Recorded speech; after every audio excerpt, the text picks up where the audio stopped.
une panoplie d'interventions d'éminents professeurs.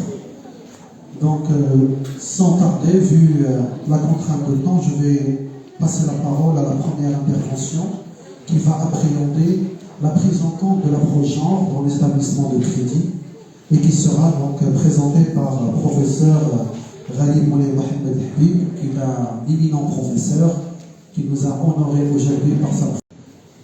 Merci de m'avoir donné la parole. Vous savez très bien, puisque nous sommes collègues très avocats, que je ne vais pas trop prendre la parole. Pour un certain nombre de raisons, je ne vous apprends rien, mais qu'aujourd'hui au Maroc, tout le monde prend la parole. Il suffit justement de consulter les réseaux sociaux pour s'en rendre compte. J'avoue que le plaisir n'est pas toujours le même, mais je m'en réjouis parce que le plaisir linéaire est indiscutablement la mort du plaisir. Alors ma participation dans le cadre de ce colloque, c'est comment justement cette question de l'approche genre a été transposée dans le secteur bancaire.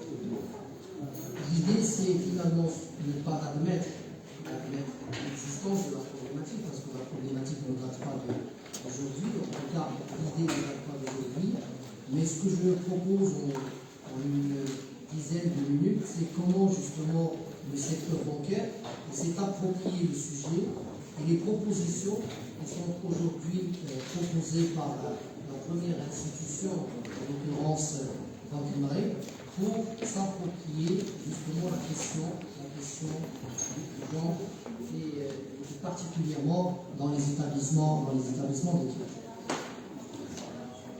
Alors le contexte, je vous apprends bien, mais le contexte, c'est-à-dire que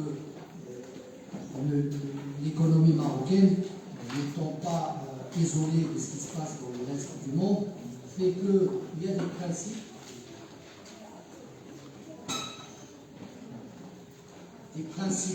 internationaux qui imposent justement la prise en compte de la question.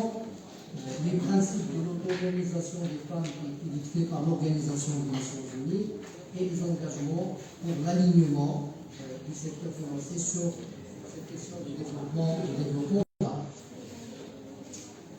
Alors donc, ce que je partage aujourd'hui, ce que je partage avec vous, c'est une recommandation, la recommandation de Banque Maghreb qui, on peut d'emblée, si on veut, verser dans la critique, mais ce n'est pas la finalité aujourd'hui, c'est ne pas communiquer, parce que l'idée c'est de proposer un référentiel. Désolé, j'aime bien parler en langue arabe, mais je vais devoir parler en langue française. Désolé. Donc, des pratiques un peu saines pour intégrer l'aspect genre par les établissements de crédit dans la conduite de leurs activités. Et cette recommandation a retenu 3 axes. La promotion de l'équité professionnelle homme-femme, c'est quand même honteux, en 2022, c'est ça. Et l'axe, c'est justement de réitérer qu'on est à la recherche d'une équité professionnelle au sein de la gouvernance et de l'organisation des établissements de crédit. La contribution comme étant un deuxième axe à l'inclusion financière et l'autonomisation économique des femmes. Et un troisième axe, parce qu'on n'a pas suffisamment d'armes redoutables, c'est de dire, eh bien, écoutez, on va mettre en place une recommandation, mais on va devoir suivre un peu ce qui se passe dans les établissements de crédit. Et le seul moyen à mettre en place, dans un premier temps, c'est d'assurer un suivi en mettant en place un système d'information et de reporting. Alors je vais commencer par le premier axe, et ce n'est pas tant l'axe qui m'intéresse, parce que depuis la nuit des temps, on est à la recherche de cette équité, pas une équité au sens juste, parce que quand je dis juste, est-ce que c'est au sens justice ou est-ce que c'est au sens justesse? Et ça c'est un faux débat. Mais qu'est-ce que la recommandation propose aujourd'hui aux établissements de crédit pour intégrer justement cette question et cette dimension? Alors donc, Banque Maghreb va suivre un peu aujourd'hui les politiques de recrutement. Il va suivre la gestion de carrière.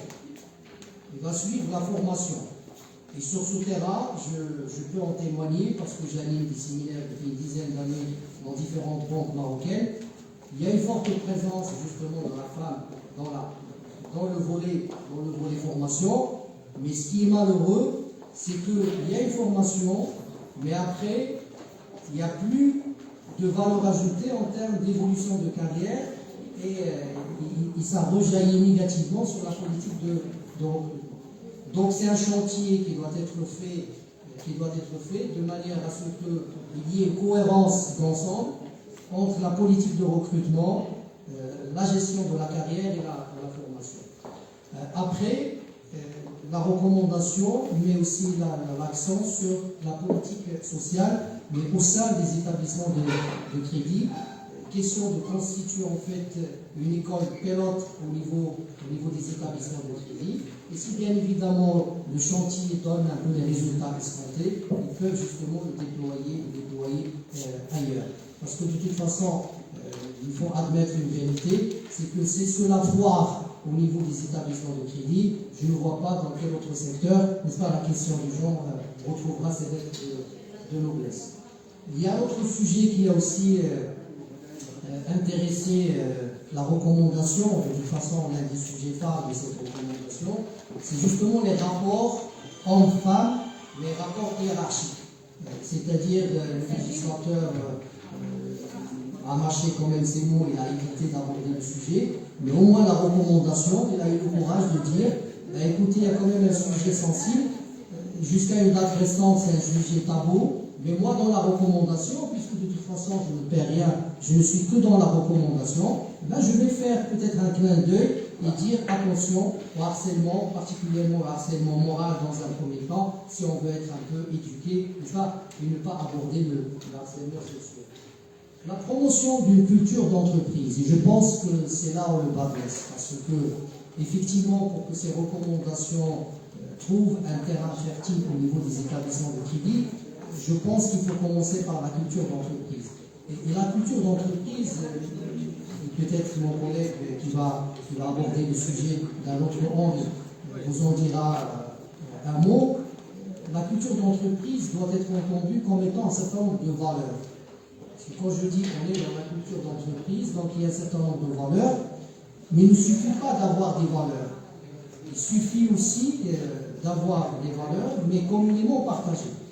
Donc la question de la culture d'entreprise comme étant un certain nombre de valeurs qui font quand même... je suis un peu dérangé parce que...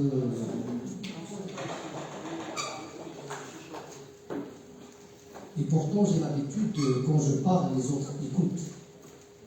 Donc, vous voyez bien ma frustration aujourd'hui.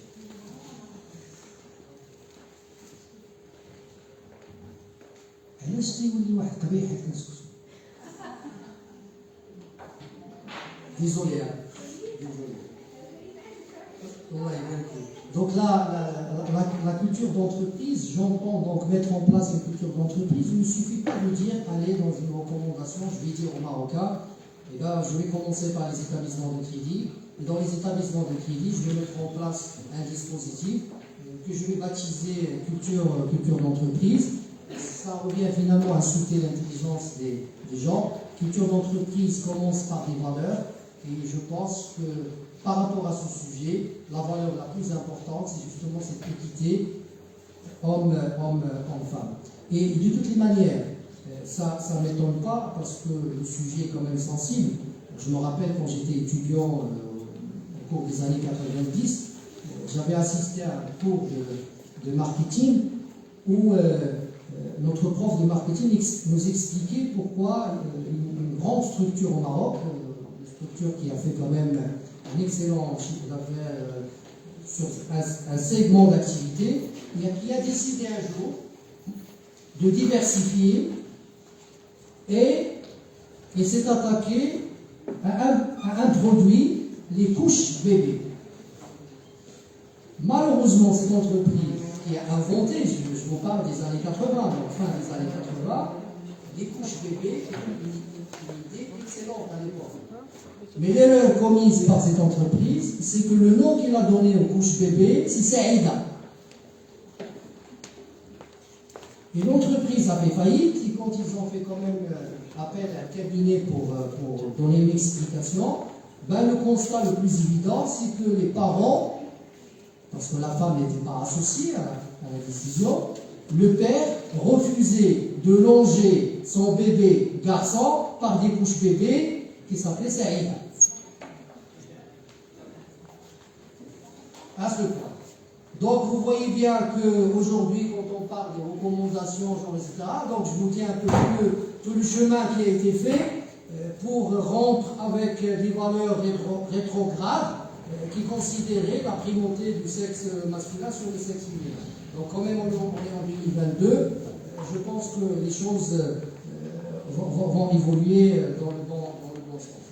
Et je vous recommande d'inventer des couches bébés que vous pouvez appeler dans la vie. Et on verra un peu ce que ça va donner. Voilà. Alors donc, proposer aussi dans le cadre de cette recommandation, et donc je pense que de toute façon, cette recommandation a le mérite d'abord d'exister, ensuite de formuler un certain nombre de recommandations, on verra un peu ce que ça va donner dans les jours à venir, mais de toute façon, elle a le mérite d'exister, c'est-à-dire que dans tous les secteurs, depuis que nous parlons un peu de l'approche, et depuis que le législateur s'est approprié un peu l'idée en poussant un peu dans les règles de la gouvernance, et je pense que ce matin vous avez abordé le sujet, la question de la gouvernance dans les sociétés cotées, en bourse c'est un peu moins dans les autres sociétés, mais on n'était pas dans le caractère obligatoire. Et à partir du moment où on n'est plus dans l'obligatoire, on est dans une espèce de charte, donc on n'est pas vraiment dans l'aspect un peu contraignant. Et je pense que le droit a quand même cette obligation d'être contraignant, sinon il ne sera pas respecté.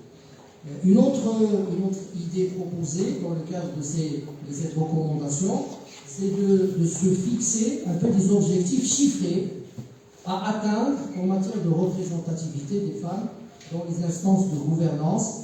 Et aujourd'hui, Banque Maghreb, donc je ne pense pas particulièrement à Jouari, mais à l'institution, il est en train de pousser un peu les établissements de crédit, d'abord parce qu'il faut quand même niveler par le haut, et de dire, va commencer par fixer un horizon, je dis n'importe quoi, 5 ans, 10 ans, 15 ans, et vous allez devoir faire du reporting, chaque année vous allez me dire, par rapport à cet horizon, et par rapport aux objectifs chiffrés que vous vous êtes fixés, il faut me faire quand même un compte rendu pour me dire, cette année on était à 90-10, et ben on passe à 11. C'est ça.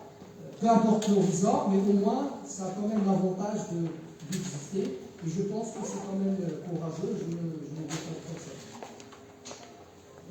Maintenant, il les invite quand même à réfléchir.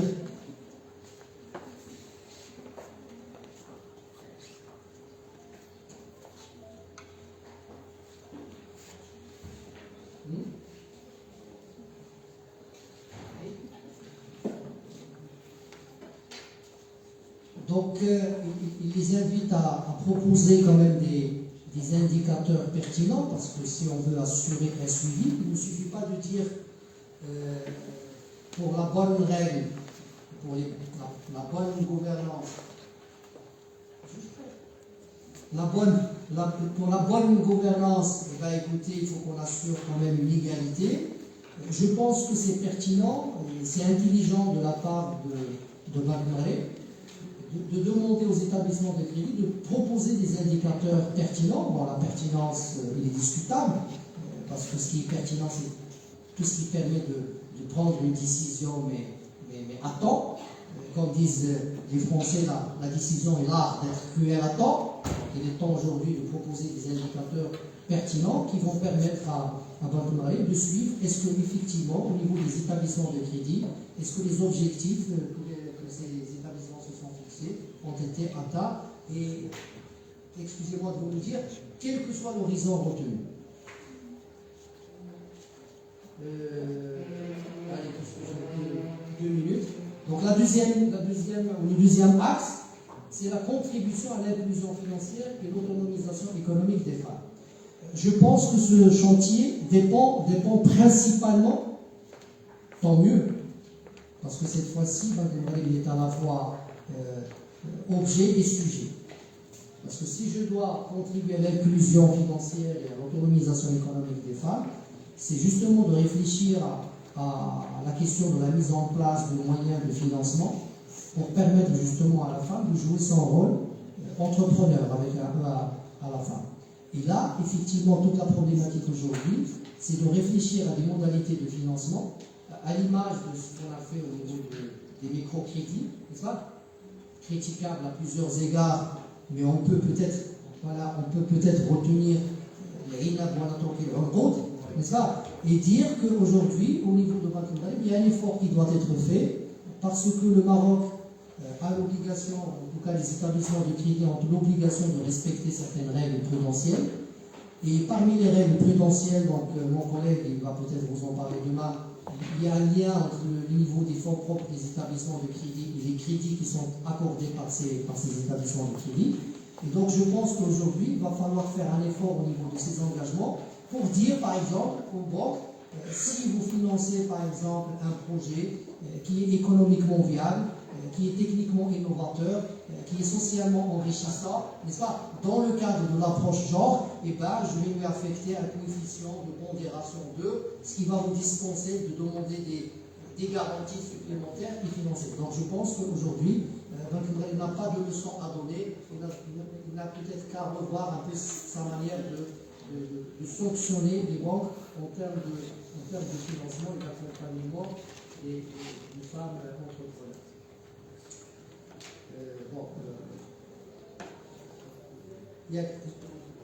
Si je peux, je ne peux pas. Système d'information et en continu. Donc l'idée aujourd'hui, de manière un peu concrète, pour ne pas encore une fois fantasmer sur le sujet, Banque Mondiale pousse un peu les banques à assumer un peu leur responsabilité, qui est une responsabilité c'est une responsabilité historique, c'est de mettre en place, donc Banque Mondiale va revenir un peu sur la question parce qu'il va devoir vérifier ce qu'effectivement il a été réalisé sur le tas, donc une mise en place d'un dispositif pour la collecte des données, pour la collecte des indicateurs, pour la mise en place de tableaux de bord. Donc vous voyez bien que c'est des choses un peu concrètes, on va devoir comparer ce qui est l'objectif par rapport à ce qui est réalisé, de procéder donc annuellement à la publication des pratiques et des réalisations en matière de promotion de l'équité entre les genres, de communiquer aussi à la direction générale et puis au conseil d'administration un certain nombre de formats d'informations sur le sujet.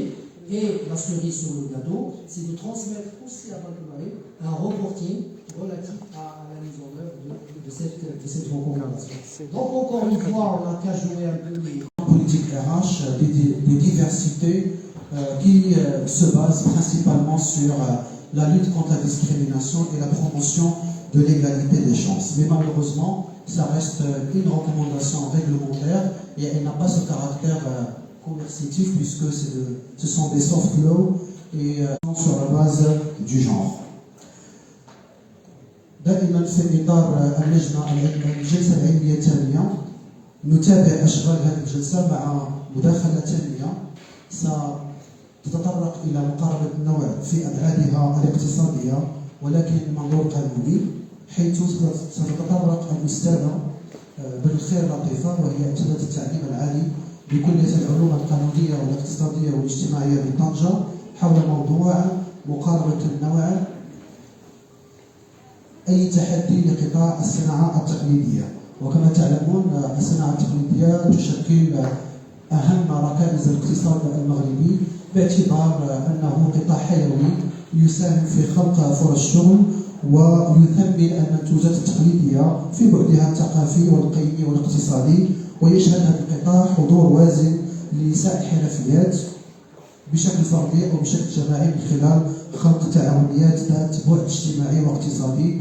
أستاذة بالخير لطيفة تتفضلي مشكورة في 15 دقيقة إذا إمكن. شكرا سيد الرئيس. أولا أتقدم بالشكر الجزيل إلى المركز المغربي للأستاذة الباحثة أو الأستاذة الجامعية للبحث في قضايا النوع والتنمية على هذه المبادرة القيمة. وعلى يعني تشريفنا في رحاب كلية الحقوق بهذا الموضوع، خاصة وأن كلية الحقوق بطنجة كانت من الكليات السباقة إلى يعني طرح هذه الإشكالية، إشكالية النوع، من خلال ماستر النوع وقانون النساء في على الضفتين. ويعني المقاربة التي سوف أو المداخلة التي سوف أتناولها اليوم كما قال السيد الرئيس يعني تتحدث حول قطاع حيوي جدا، وهو من القطاعات التي تساهم في التنمية الاقتصادية الوطنية، بحيث يعتبر أولا هو تراث تاريخي عريق للمغرب يشكل الحضارة المغربية، وكذلك من الجانب الاقتصادي ويساهم اولا في ضخ واحد المداخل كبيره في ميزانيه الدوله، حيث هناك مداخل يعني تعود على الدوله سنويا تناهز 800 مليون درهم سنويا تدخل الى خزينه الدوله من قطاع الصناعه التقليديه. هذا فضلا على انها تساهم في تشغيل وتحقيق او يعني امتصاص البطاله، بحيث انها تقدم فرص شغل تتجاوز حدود 2,400,000 شخص نشيط يعني يشتغل في قطاع الصناعه التقليديه. و يعني نلاحظ يعني في اطار يعني البرامج الدوله حول يعني تمكين النساء اقتصاديا، انها قد قامت بمجموعه من البرامج يعني الهادفه الى القضاء على التمييز داخل هذه القطاعات. ولهذا نجد بان النساء اصبح هناك واحد العدد متزايد يوما عن يوم يعني في ولوج او التحاق النساء بقطاع الصناعه التقليديه، ويظهر ذلك بطبيعه الحال من خلال يعني عدد التعاونيات النسائيه التي اصبحنا نشاهدها اليوم في على ارض الواقع. ويعني كما قلت ان الدوله قد يعني ساهمت يعني في تشجيع النساء في ولوج قطاع الصناعه التقليديه من خلال نهجها مجموعه من البرامج والمخططات، والقيام بتكوينات للنساء في مجال الصناعه التقليديه وخلق دار الصانعه، ويعني التشجيع يعني من خلال اخراج قانون التعاونيات الى الوجود. هذا فضلا على كذلك اصدار يعني النظام المقاوم الذاتي اللي يساعد بواحد الشكل كبير النساء الحرفيات على انشاء بعض المشاريع في مجال الصناعه التقليديه. لكن يعني كما يعني بالرغم من هذه الجهود المبذوله وبالرغم من اقتحام النساء الى مجال الصناعه التقليديه، الا ان هذا القطاع يبقى قطاعا يعرف حضورا باهتا يعني بالمقارنه مع تواجد الرجال في قطاع الصناعه التقليديه، وهو ما يجعلنا نتساءل عن ما هي المكانه الحقيقيه للمراه الحرفيه داخل اوراش الاصلاح والتحديث، وهل حضورها هو فقط على مستوى التخطيط والبرمجه ام كذلك على مستوى التطبيق وتنفيذ السياسات العموميه. بطبيعه الحال الاجابه عن هذه الاشكاليه ساحاول يعني نحاول ان نرصد واقع النساء الحرفيات داخل قطاع الصناعه التقليديه، ونبين ما ان كان هناك فعلا انصاف ومناصفه بين الحرفيين والحرفيات، فان كان بطبيعه الحال الجواب بالايجاب يعني فالى اي حد بلغت درجات الانصاف والمساواه داخل تنظيمات الحرف يعني الحرف والصناعه التقليديه، وان كان الجواب يعني بالسلب فما هي المعيقات التي تحول دون تحقيق ذلك. يعني برجوعنا او باطلاعنا على اخر الاحصائيات التي اصدرتها المندوبيه الساميه للتخطيط في اخر مذكره حول وضعيه النساء في سوق الشغل، فخلال النصف الثاني من سنه 2020 وجدنا ان النساء النشطات يعني في سوق الشغل خاصه في قطاع الصناعه ككل وبطبيعه الحال من ضمنها الصناعه التقليديه هو لا يتجاوز نسبه 13.8% كحصه من التشغيل، ويحظى يعني قطاع التجاره والغابات والصيد البحري بحصه الاسد بنسبه 43.2%، وقطاع الخدمات بنسبه 42.4%.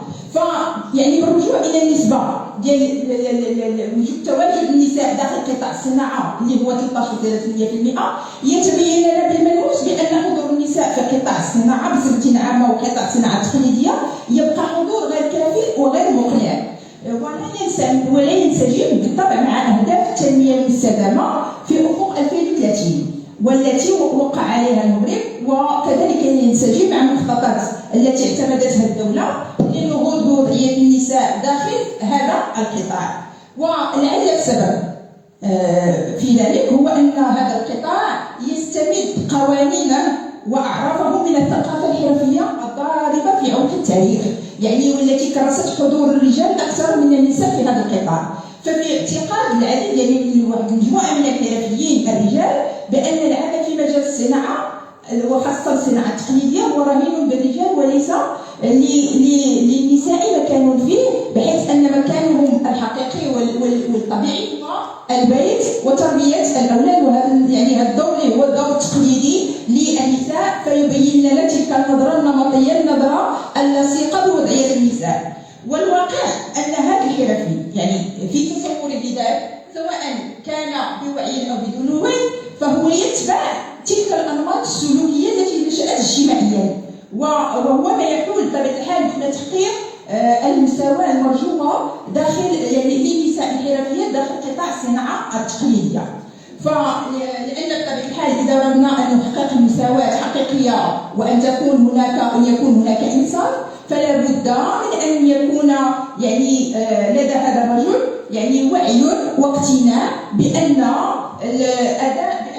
الادوار التي سطرت له قبل يعني من قبل وسواء له او للنساء الحرفيات هي يعني اتيه او نابعه من مجتمعين يقوم على عوامل تاريخيه وثقافيه خلق مقاولات، ولكن يفضلنا خلق يعني الانضمام في شكل تعاونيات او الانضمام او الانخراط في نظام المقاول الذاتي. لماذا؟ لان اولا المقاوله تكلفهم ماديا، يعني هم يحتاجون الى تمويل وتمويل هام، وهذا يعني بالنسبه للنساء الحرفيات نظرا للوضعيه ديالهم الاجتماعيه يعني الوضعيه الماليه هي وضعيه هشه، يعني غالبا النساء اللواتي يلجن الى قطاع الصناعه التقليديه ليس حبا في العمل وانما رغبه في التغطيه وحد التكاليف او لظروف اجتماعيه فرضت عليها يعني دخول هذا القطاع.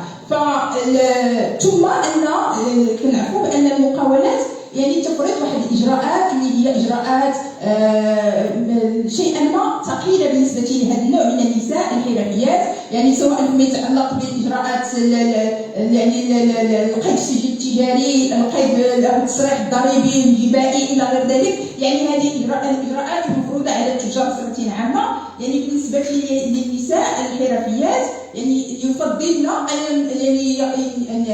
ان ينضمن في أنماط سهلة وفيها مصادر بسيطة وتيسر لهم أن يجمعوا ما بين الدور التقليدي اللي هو مسؤولياتها الأسرية والقيام بالعمل ديالها اللي سوف يديروا عليها واحد الجانب من المداخل.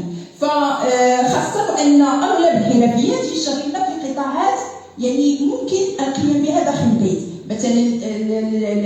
مثلا كصناعة الحلويات، صناعة الزرابي، الخياطة بنوعها التقليدية والخياطة العصرية، يعني الطرز إلى غير ذلك، فهي كلها حرف تقليدية يمكن للنساء أن يقومن بها داخل يعني البيت ويمارسن دورهن كأمهات داخل الأداء والرعاية الأسرة إلى غير ذلك. فباعتبار أن لهذا كنجدوا أنه التواجد ديالهم يعني كيكون في التعاونيات أكثر من المقاولات.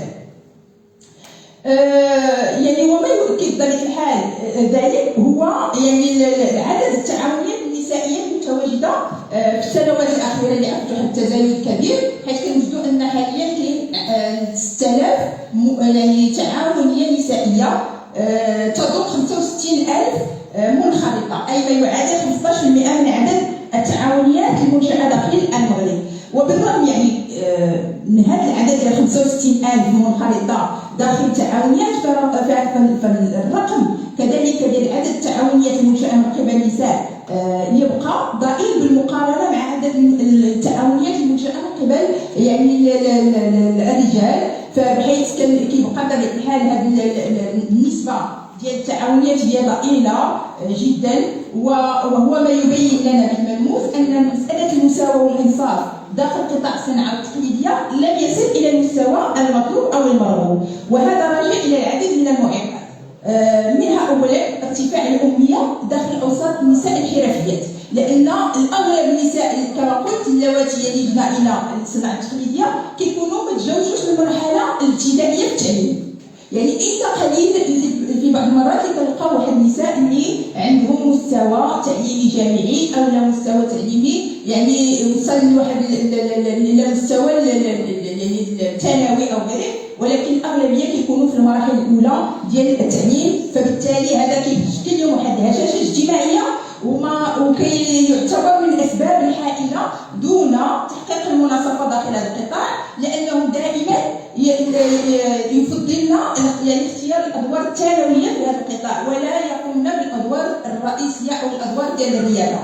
ثم هناك اشكاليه محدوديه الكفاءه في تدبير وتسيير المشاريع، وهذه راه كنشار اليها الساده الاساتذه في يعني الجلسه الصباحيه. ثم هناك كذلك صعوبة ولوج الأسواق سواء الوطنية أو الدولية، خاصة وأن كما قال الأستاذ يعني شميعة في الصبيحة أن هاد النساء يتعاملن مع يعني الجانب يعني مع الخارج ومع الناس المحيطين معه في القطاع، يعني الجانب الخارجي هو ذلك المستهدف، ذلك يعني المتعاون او الشخص الذي ستكون معه شراكه من اجل القيام بالعمل. فكانت بطبيعه الحال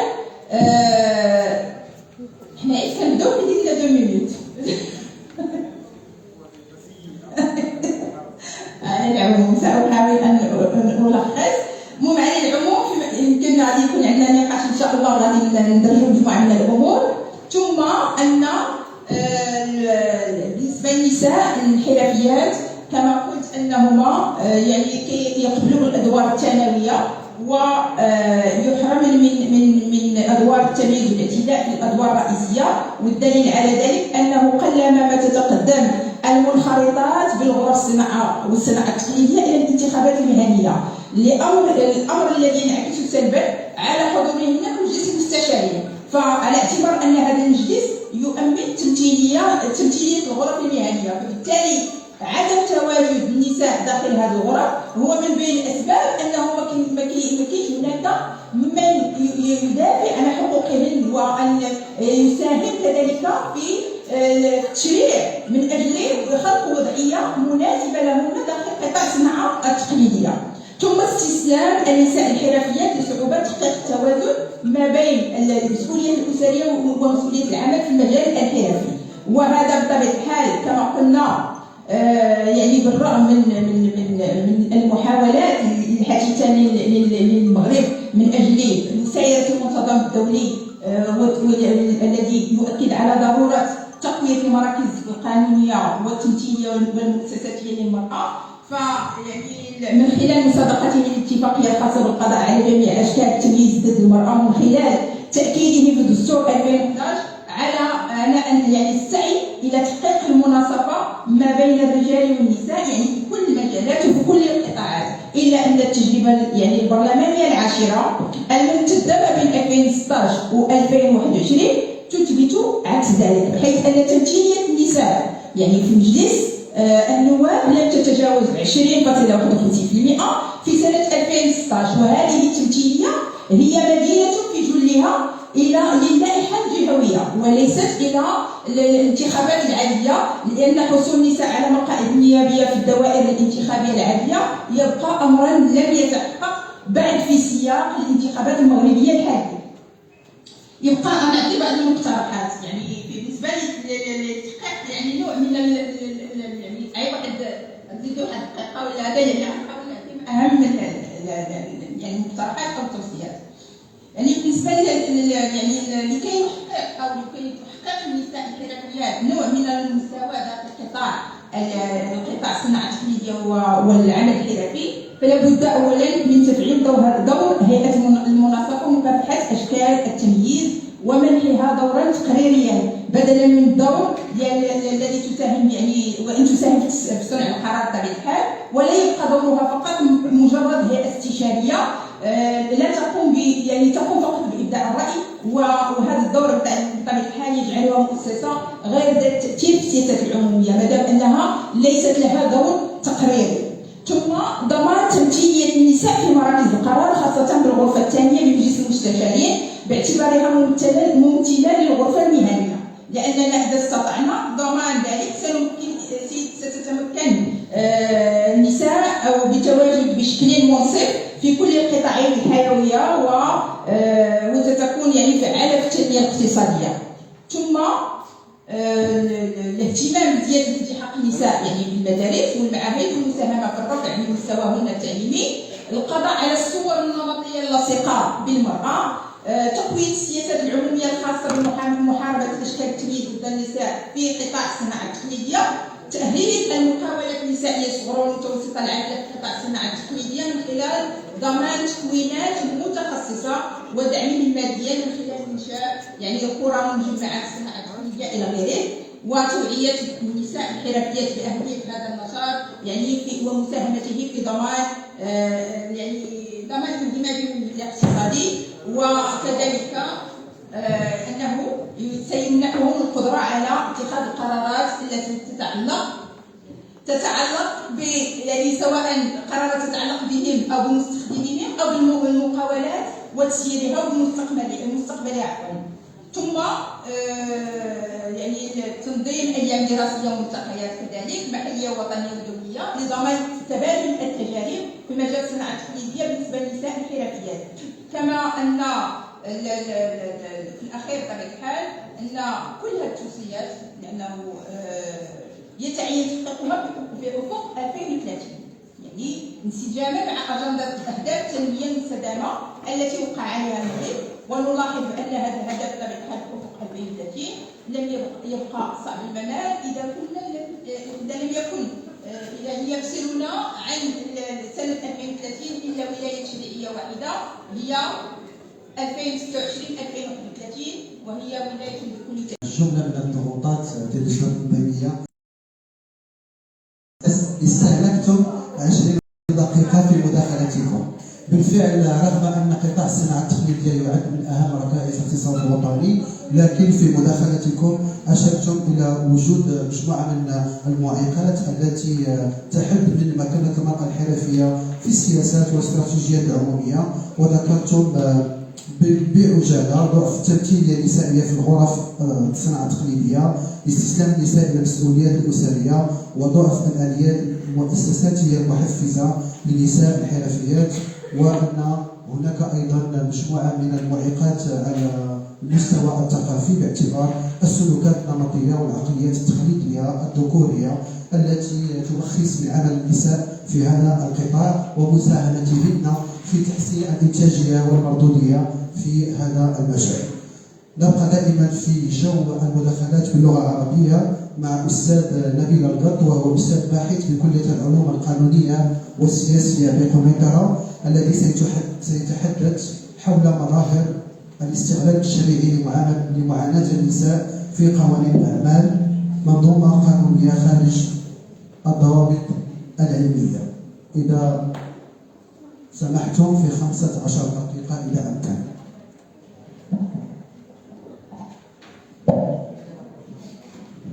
شكرا زميلي السيد الرئيس. ربما ستكون متسامحا معي ما دمت تنتمي الى نفس الجنس الذكوري. تحيه طيبه للحضور الكريم، تحيه طيبه لمركز الاستاذه جميله الفائده، تحيه لكليه العلوم القانونيه والاقتصاديه والاجتماعيه مدينه طنجه، ولكل المنظمين والمتدخلين والحضور الكريم الذين حضروا من مدن مختلفه. الدار البيضاء نرى وجود من القنيطره ناس الى غير ذلك. اكيد انني سانطلق من الأستاذة العزيزة بوزيان قطاع الصناعة التقليدية والقطاعات الخاصة التقليدية ذات الطابع التقليدي الصرف لا زالت تنتظر الدول صدور القانون الخاص، وبالتالي نجد معاناة مزدوجة للمرأة، إذ المرأة ستجد نفسها تشتغل عند زوجها ما دام أن المشرع يعطيه تلك المكانة للعمل بالمنزل بمساعدة زوجه. كالكوزينة غادي ديرها لها الأستاذ، وبالتالي ما عندهاش استقلالية الكوزينة في الدار، إذا ستكون زوجة أجيرة مقاولة محرومة من فضائها الخاص في منزلها.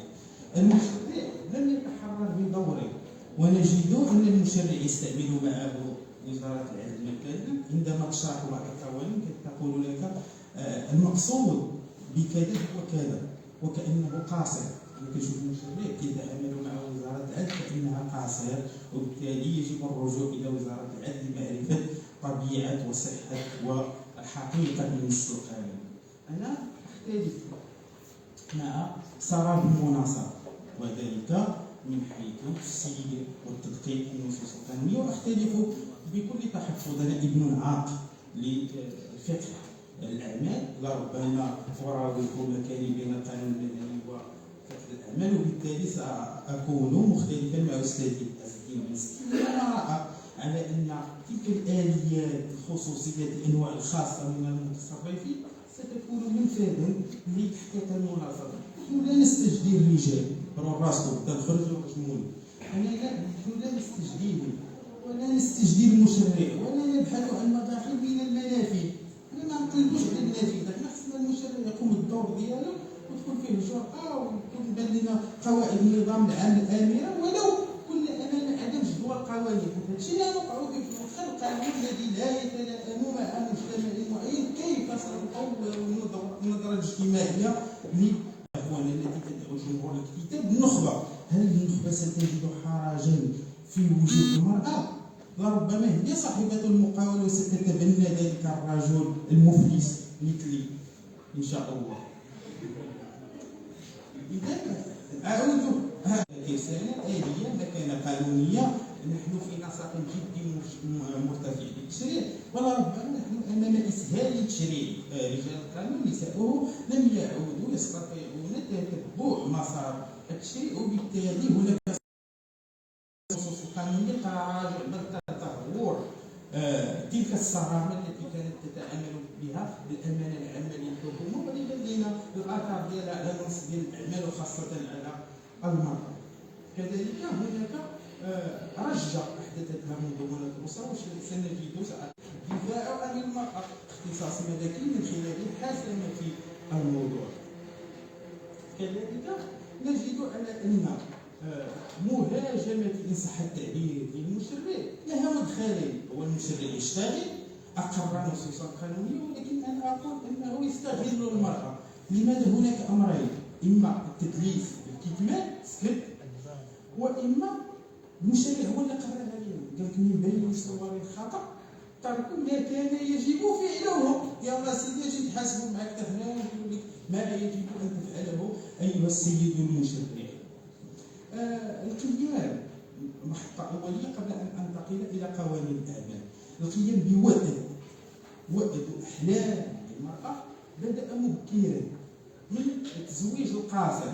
لم نقدر نجرؤ على وضع سن ولو 15 سنة لزواج القاصر، وبالتالي تتحطم أحلامها على عتبة الحاجة والفقر والاختيارات العائلية. قد نجد ابنة تتزوج على 12 عام وهناك من يمجد ذلك. خاصها تلعب، ماشي نجوجوها ونجيبوا لها عجوزة ولوسة وتحطها ديك المتاهات وتبقى عندها طموح مقاولة. لا. الأمر الثاني بعض النصوص التشريعية نجد مثلا هنا المنظومة القانونية التشريع ما كيكونش واحد النسق معين أو نص قانوني معين. كنشوفوا الفلسفة ديال المشرع مثلا المرأة السورية طموح كبير مناصرة، ولكن هذا شرط السكن، والسكن غنحتاج زوها باش نعطيوها قطعة أرضية. أي تطور لها وأي طموح وأي مقاولات وأي كذا وأي كذا. إذا النسق العام للمشرع جزئي ومريض إن صح التعبير. خلفية رجولية للمشرع. مدونة التجارة جاءت في بان وقالت كراسة ولا نحتاج أن يأتي المشرع يقول لنا ما قاله الرسول صلى الله عليه وسلم في زمن معين، وأن المرأة حرة في ممارسة التجارة، المادة الشهيرة 17. ولكن وسندخل في جدلية مدونة الأسرة، هل هذه الشروط تخالف القواعد الآمرة أم لا؟ لربما سنجد كذلك أن الشروط في المادة 48 التي تحقق فائدة كلها مشروعة، ولربما قد يشترط الزوج عدم اشتغال زوجته أو عدم خروجها ليلا أو عدم مخالطتها للرجال على المستويات الأخرى بالتشكل الفكري للرجال وليس المنع من الممارسة فقط. بالانتقال إلى المادة الشغلية قبل المادة التجارية والشركات نجد مظاهر عديدة للتمييز الإيجابي. نحن نصر على أن اشتغال ليلا كذلك بالنسبة إلى القاصرات، كذلك الاشتغال في المقالة والأغوار إلى غير ذلك من تشغيل النساء في الأشغال التي تشكل خطرا عليهن، إذا هذا التمييز الإيجابي.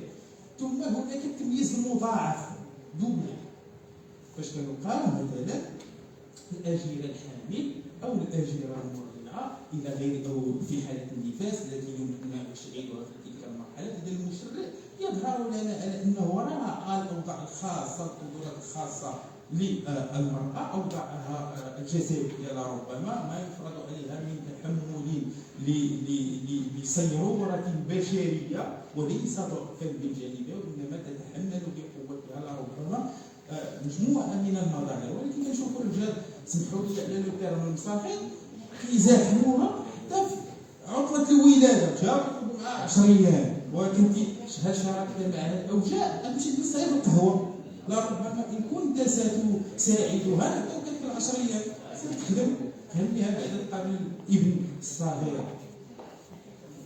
عندنا الأوضاع الخاصة ينسلحوا في مجال العلاقات الشغلية، ومنهم لربما الأجراء المشتغلين بمنازلهم. المادة 8 نحن مشرعين أن نعطي لشخص أن يشتغل في منزله أولا. إذا هذا شروط الصحة والسلامة ما كايناش. كيف يعقل أن نقول هناك ضوابط ويجب أن نكون في إطار معايير صحية وسلامة المنتجات، والحال على أننا لا يمكن لمفتش الشغل أن يلج إلى المنزل لمراقبة الظروف التي يتم فيها أداء الشغل والمصالح الرقابية للصحة. يمكن أن تراقب جودة المنتوجات والظروف التي تعد فيها. إذا الزوجة التي تعاني في إطار العلاقة الزوجية ستعاني في إطار علاقة شغلية داخل المنزل، فرض عليها دار لها مقاولة في وسط الدار يعترف بها المشرع وستشتغل معه، وسنكون أمام وضع جد شاد في العلاقات القانونية بينهم. الأمر الثاني هو شروط الشغل والتشغيل بالنسبة للدولة هو تعرف لغوي الإضراب المنطق في علاقاتنا القانونية. وقد سبق لي أن تحدثت الأجراء في القطاعات المتميزة بطبع الاختصاص نفس الاستغلال لوضعية المرأة، المساعدة، الزوجة، الأجيرة، كل شيء، المقاولة الفعلية لربما هو يجد نفسه يوصل المنتوج. تبدأ هذه المجالس عن الذهاب إلى المناصفة التي يبقى فيها المشرع. كذلك بالنسبة للرجال التي نص المشرع الرجال التي يمكن أن تكونها مجلس الإدارة والرقابة لتطور الأعمال، وخاصة هناك رجال إجبارية كحسابات بالنسبة لشركة المساهمة التي تدعو الجمهور إلى الاكتتاب. لم ينص المشرع نسي الجزاء ديال المخالفة ديال الأمر ديالو بأن يكون ممثلا عن كل جنس. إذا هو لربما الزهايمر بدأ إعطاء المشرع. نذهب إلى تعديل السلوك الجماعي. إذا هنا القاعدة القانونية يجب أن تأتي في شكل معين. الملاحظات المنكرة على النص. أولا هناك التدرج، لقد ذهب المشرع في إطار التدرج في السنوات، أي ذهب بنا إلى مرحلة زمنية بعيدة. فاش مشات المادة 105 قال لنا على أساس أنه يجب ضمان المناصفة والتوظيفية وضمان على أن هذا الحكم آلي. ثم ذهب بعيدا إلى المنطقة المخالفة ونص على أن التنزيل سيكون زمني أي استيلاء، والحال على أن لدينا تجارب سيئة مع المشرع عندما ينص على قواعد آمرة من النظام العام، ومن بينها مثلا رفع من رأس المال للشركات، حنا باقيين في ورطه. راه اغلبيه الشركات المساهمه الان في المغرب لم ترفع راس مالها الى الحد الادنى وقانون 300,000 درهم، وهذه شركه واقعيه فعليا، ويجعلنا دائما في نفس الورطه التشريعيه.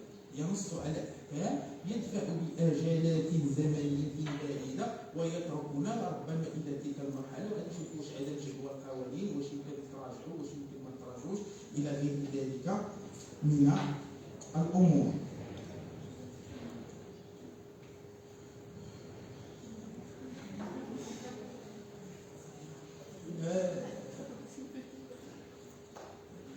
فقلت اختلف مع الاستاذ بن ستيلي، لان عندما نص المشرع الذي يمثل نحن نعلم على ان المتصرفين يتكونون من المتصرفين التنفيذيين يعملون في علم مجلس الاداره، متصرفين اجار، متصرفين مستقلين، ومتصرفين غير تنفيذيين اللي يمكن تسند لهم بعض المال.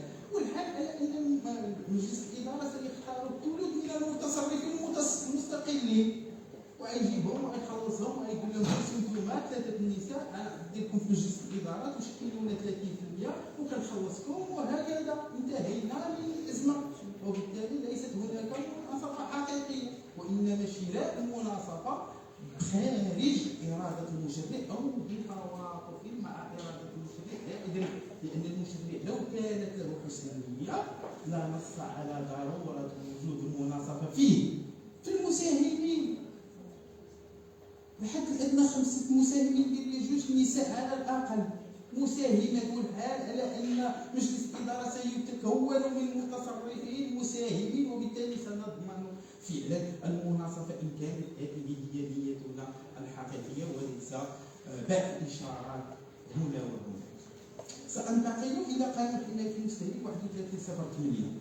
الاكيد على ان حمايه المراه بشكل واضح او قاصر لم يعيد المشرع اهتماما خاصا، وتظل لنا الاليه العامه ولربما بعض النصوص منها الماده 59 من قانون حمايه المستهلك الذي يتحدث عن الضعف وجهل المستهلك، وبالتالي هو لربما نص شبه موجه الى المراه. أعود إلى القواعد العامة. قانون التزامات والعقود ورب قائل أن يكون هو متأخر، ومجال القواعد العامة بقانون الأعمال. ما هي العلاقة لكي أسقطها هنا؟ أقول لكم إضافة لما قاله الأستاذ ستيفنسي في بداية الدنيا على أننا لا نتوفر على نظرية الالتزام بالنسبة للعقود التجارية، لا نتوفر على نظرية للعقد نظرية متكاملة كما هي موجودة في قانون التزامات والعقود، وبالتالي تظل النظرية التي تحكم العقود سواء المدنية أو التجارية هي قانون التزامات والعقود، اللهم ما نص عليه المشرع من المقتضيات الخاصة بالقواعد الخاصة. وبالتالي وأنا أنقب أبحث هل هذا القانون العجوز المريض المتهالك الغير اقتصادي انتبه إلى وضعية المرأة أم لا؟ أجده أعطى إجابات أفضل ربما من قوانين الأعمال. كنلقى مثلا في الفصل 44 بالنسبة إلى الغرض أن المشرع يقول وأن يراعوا القضاة ظروف الحال وسن الأشخاص وحالتهم وكونهم ذكورا وإناثا، ونفس الأمر ينطبق على الإكراه. والإكراه هنا هذه معضلة، أن المكره يقول على أنه يجب أن تربط المكره علاقة دم، والحال على أن ولد عمه تربطه معه علاقة دم ومرته ما تربطش معها هكذا، كاين حتى مشكل عند المشرع. إذا هنا يجب لكي تتوفر لها الحماية أن تكون ابنة عمه زوجته كي تربط هذه علاقة دم وكي تستفيد من مقتضيات القانون. كذلك يمكن يمشي للفصل 109 من قانون التزامات والعقود الذي ينص على الحقوق الثابتة لكل إنسان وضرورة حماية الحقوق المدنية، وبالتالي الحق في العمل، الحق في الشغل، الحق في المبادرة، في المقاولات هي حق مضمون بحكم القواعد العامة، وبالتالي يمكن التشبث بقواعد قانون التزامات والعقود هذه. ماذا لو كان تشريع الأعمال منصفا وعادلا وحماية؟ نشوفوا ربما لو كان المشرع فعلا لديه حسنية كيف سيكون النص القانوني. أكيد على أنه سأعطي حالة سريعة السيد الرئيس وأطمع في كرامتك الإنسان. هذه اكتساب صفة تاجر. نعلم أن وضعية المرأة خاصة. اكتساب صفة تاجر تكون بالممارسة السياسية أو الاحترافية. خلينا بالنسبة للمرأة غير الاحتياج للغاية. أمام ما كلفها المشرع به من مهام رعاية الأسرة ورعاية كذا، نقتصر فقط على الممارسة الاحتياجية لاكتساب صفة التاجر وليس الاحتياجية اليومية، وهو ما يتمشى مع إرادة المشرع لأنه يقول أصلا الاحتياجية أو الاحترافية، والحال التمييز. يجب أن نبعث إشارات على أننا نعطي أفضلية أولوية للمرأة. كذلك كان من الواجب أن يكون هناك اتصال بين مدونة الأسرة وقانون الأعمال، ومنه أن يكون شرط العمل مثلا أو شرط المبادرات المقاولاتية أن يكون خارج دائرة القواعد الاتفاقية التي يمكن أن نص عليها بين الزوج والزوجة إذا تندرج ضمن القواعد الاتفاقية المشروعة بين الزوج، خرجوها من هذا المجال وتكون محصلة خارج هذه الدائرة. ولنا في ذلك مثلا أن شرط السماع بالتعدد قد أقصاه المشرع من الشروط الاتفاقية التي يمكن أن نص عليها.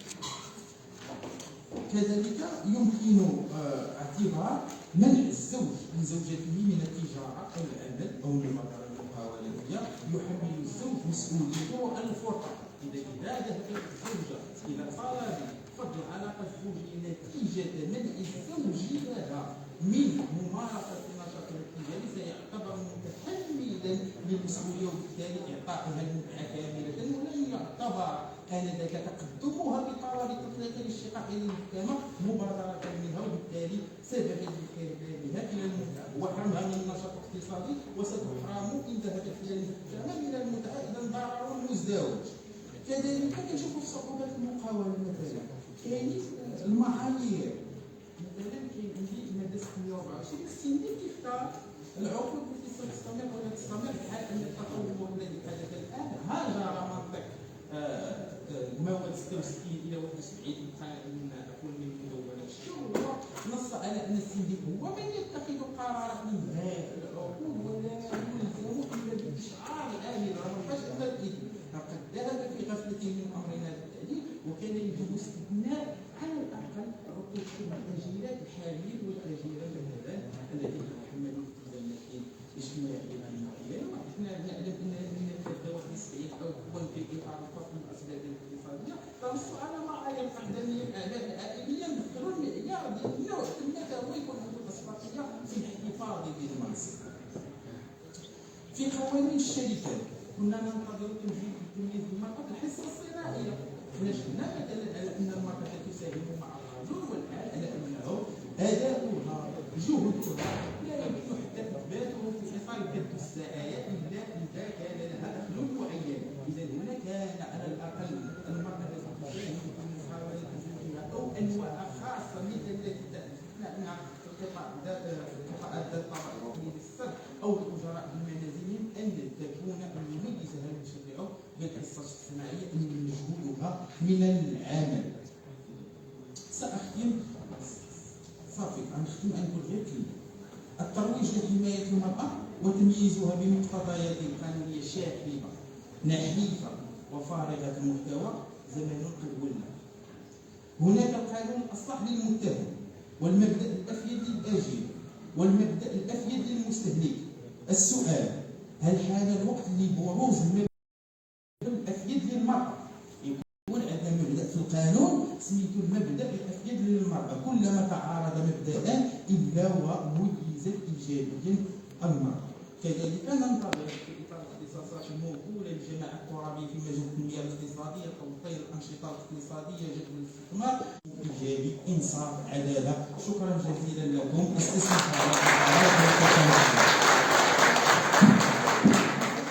شكرا أستاذي. استسمح احترام الوقت. تناولت الأستاذ بحرقة مظاهر الاستغلال الشريعي لمعاناة المرأة من خلال دراسة منظومة قوانين جملة من القوانين المنظمة للأعمال، واعتبرت أن رغم المسار الحقوقي للمغرب الذي هو جد مشرف على الركوب، بل اعتبرت كذلك على المريض امام اسهال تشريعي، لكن هذه المنظومات تبقى خارج ولا تحترم مجموعه من الضوابط العلميه المنظمه للعلوم القانونيه والتشريع من خلال معالجه وتحليل جمله من النماذج. شكرا استاذي واستسمح مره ثانيه. Dans la continuité des travaux de la deuxième séance scientifique, nous allons appréhender cette fois-ci la problématique de l'inclusion des femmes dans le monde des affaires à travers une lecture critique du statut de l'auto-entrepreneur qui sera réalisée et présentée par le professeur Yazani Nahid, qui est professeur à la faculté des sciences juridiques, économiques et sociales de Tanger. À vous la parole, professeur, dans 15 minutes, dans la mesure du possible. Prenez votre temps, il n'y a pas de souci. Donc nous allons voir à travers cette intervention comment le statut d'auto-entrepreneur peut être considéré comme un véritable cadre juridique qui va impulser la question d'inclusion des femmes de manière à l'intégrer dans le monde des affaires et encourager l'action entrepreneuriale des femmes. À vous la parole, professeur.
Alors, bonjour, excusez-moi pour ce petit retard dû à la logistique, comme on dit.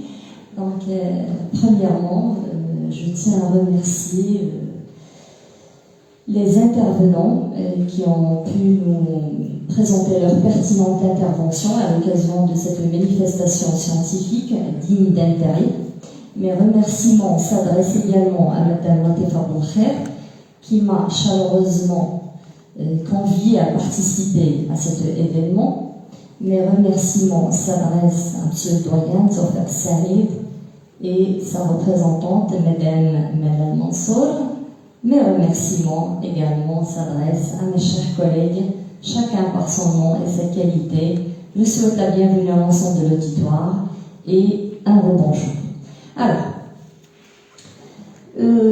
je ne vous cache pas, le choix du sujet n'était pas aléatoire, n'était pas hasardeux, parce que moi j'ai beaucoup admiré cette, si vous voulez, cette mosaïque ou bien cette combinaison entre approche genre et le droit des affaires. Donc il y a une sorte d'interaction ou d'interdépendance entre l'approche genre ou la participation des femmes dans le monde des affaires ou bien dans l'écosystème économique.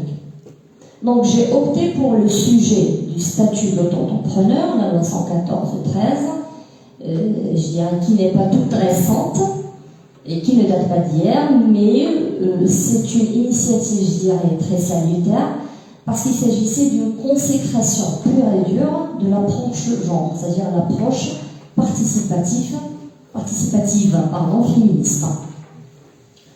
Donc, à travers l'intitulé que j'ai choisi, j'ai dit que le statut d'auto-entrepreneur, c'est une production législative qui a favorisé l'intervention, bien l'inclusion des femmes au monde des affaires. Donc, pour échafauder un plan, j'ai opté pour ce qui suit. On va parler, je dirais de façon succinctement, de la loi 114/13 relative au statut d'auto-entrepreneur.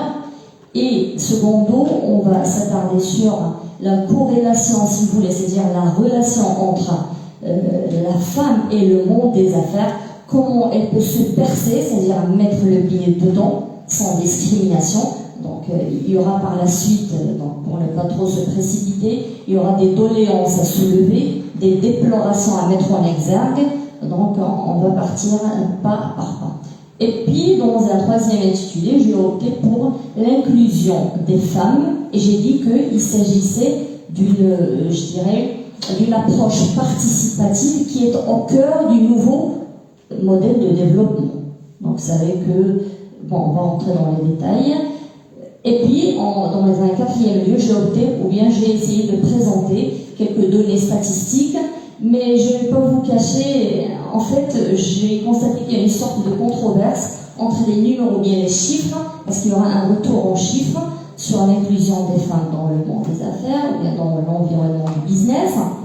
J'ai donné des chiffres qui ont été puisés d'une source autre que le Haut Commissariat au Plan. Et du coup, j'ai constaté qu'il y a une petite nuance ou bien différence dans les chiffres. Je ne sais pas, du coup, ils sont un petit peu relatifs, si j'ose dire. Pardon.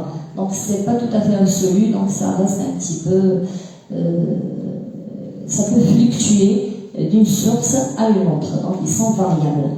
In fine, je vais soulever quelques déplorations. D'ailleurs, on a eu l'occasion un petit peu de papoter avec des amis, avec des femmes, et j'ai dit que c'est l'occasion ou jamais pour dire ce qui ne va pas, qu'est-ce que vous déplorez, qu'est-ce que vous voulez à ce que soit recommandé dans un futur proche, donc quelques recommandations, bien quelques doléances.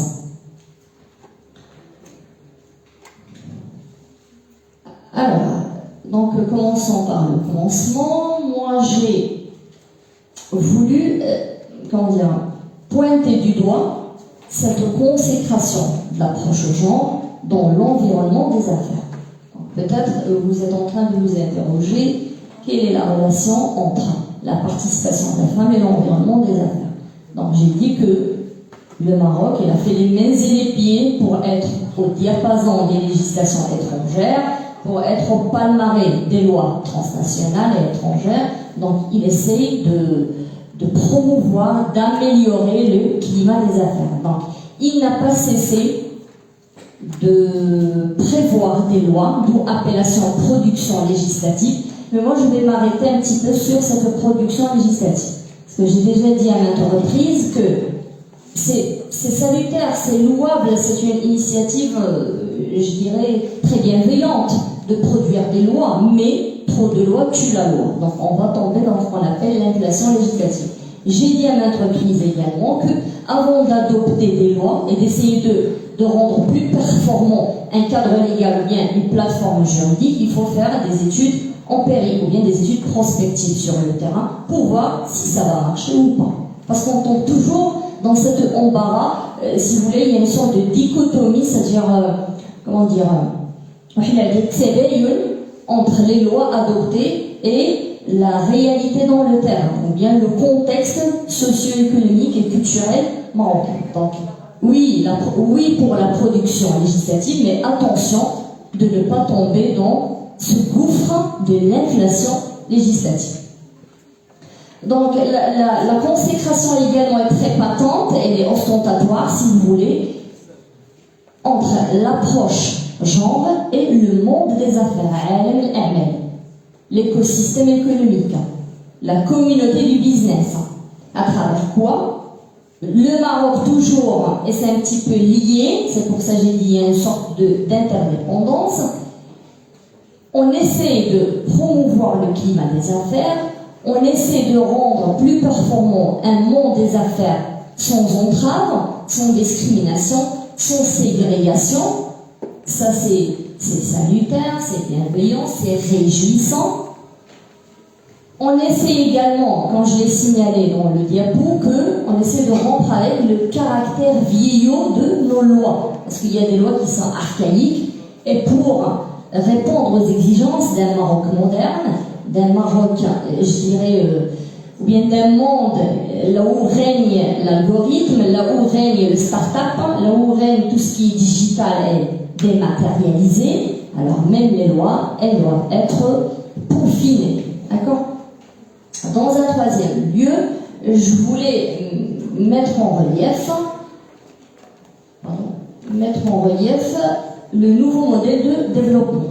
Et puis, je compte démontrer comment il y a également une sorte de liaison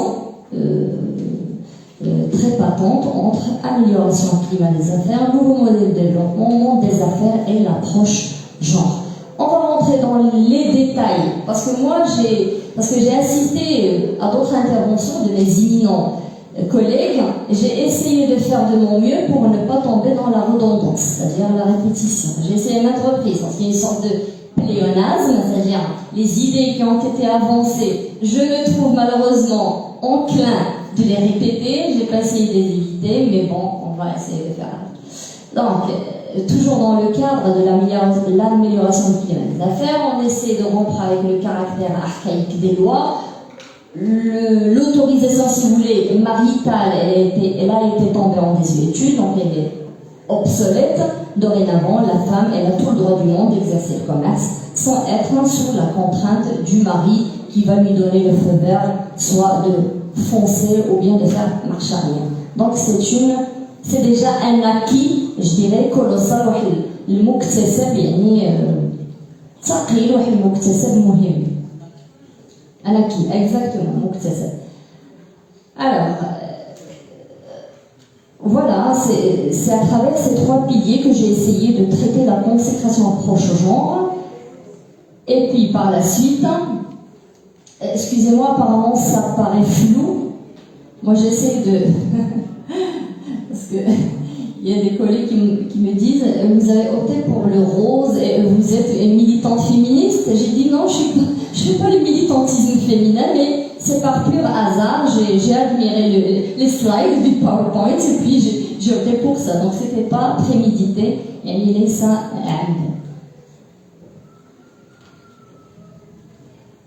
Alors je vais rebondir sur la loi 114/13, mais tout en essayant de ne pas trop m'appesantir parce que je sais que le temps urge. Donc, quelles sont les vertus de la loi sur le statut d'auto-entrepreneur? J'ai dit que c'était un acquis législatif super important.